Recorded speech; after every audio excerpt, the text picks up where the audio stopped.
台南市環保局佇個局長許仁哲的帶領，日前公布今年度成果的發表。其中佇個環保設施的建設方面，佇個112年簽約動土的城西焚化爐的更新爐部分，目前進度已經達到9%，預計明年3月就會正式完工。我們的焚化爐從在112年2月13號簽約之後啊，那它的進度已經到超過99%啊，現在正在收尾。收尾就是說，我們預計在明年呢3月的時候就可以正式進垃圾。所以在整個爐子完成之後，再加上這個城西焚化爐舊的爐子，如果繼續通過環評的話，台南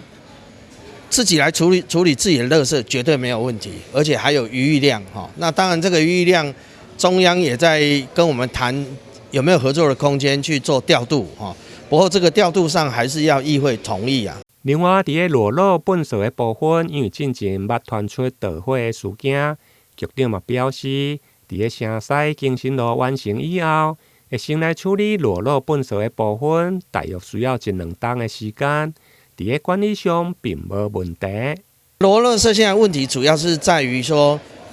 我們城西因為城西焚化廠更新爐要完成，那要完成這些呢，我們是暫時堆置在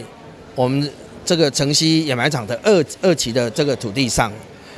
啊，原則上等新爐如果已經可以開始運轉的時候，會優先處理這些裸露的垃圾。那再搭配呢，我們已經打包的垃圾，所以呢這一塊我們期望在1年2年之內呢，就把這個裸露的垃圾先把它解決，啊，所以管理上應該會比較沒有問題啊。加上說原來的這個掩埋場，其實我們的設計都有紅外線的監控跟消防水線，啊，所以其實我們在管理的過程中，常常發生冒煙的情形，我們都在第一時間自己就把它處理掉了哈。除了環保設施的建設，另外在環境考察、甲在污染防治方面，環保局嘛專門導入科技的執法，唔定連續3冬得到台灣企業永續獎的肯定。另外在亮麗晴空、空氣品質提升的管制計劃，嘛得到國發會國家永續發展獎。展現市府在檢探甲在空氣品質改善上的具體成效。台南新聞林英根採訪報道。